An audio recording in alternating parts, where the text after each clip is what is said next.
Hey guys, Kale the Quick here.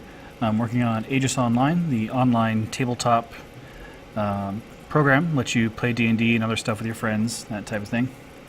And what I've been working on, previously I could make a little miniature. Right now it's a skeleton. You pick it up, move it around, got a little distance measuring thing. If you can't read it, it says the distance right next to it. And a little skeleton, you can pick it up.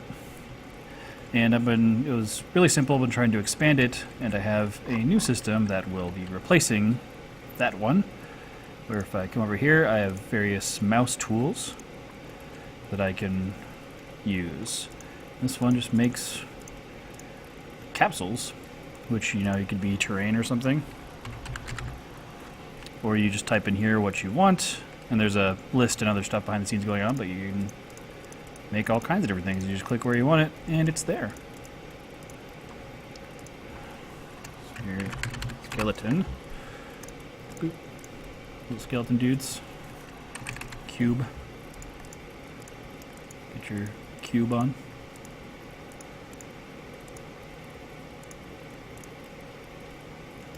Yeah, pretty cool. So the plan is to make it so you actually type in a path here. Type in a path like models slash, you know, my guy dot fbx or something like that, and then it would pop up and make it work. But it doesn't work like that right now. I don't have a way to do that. But the important part is that these little fields here are completely arbitrary. So if I were to make another mouse tool, it could put in whatever variables I want and automatically pulls them out. Automatically sets up all these things so that whatever I type in here gets set in there as like the name of the thing, the model of the thing, or any other variable. I could have serialized over here, and so I could hook it up to other things too. So if I start this up again, make a miniature, if I were to click on this guy, I think it should still work. No, restart it. Of course, still a bunch of bugs here.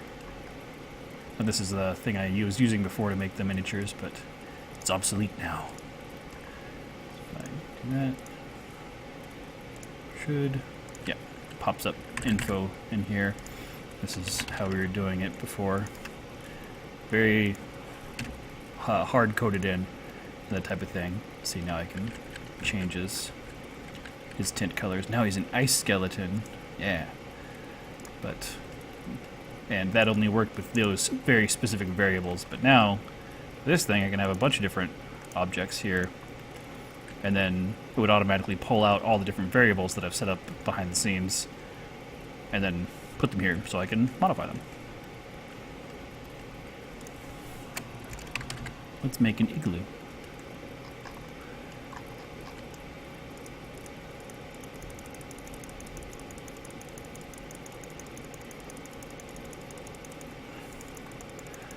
And the miniatures, the little skeleton dude standing there, he serializes over the network, so if I pick him up and move him, and there was a client connected, they would be able to see him and see me moving him.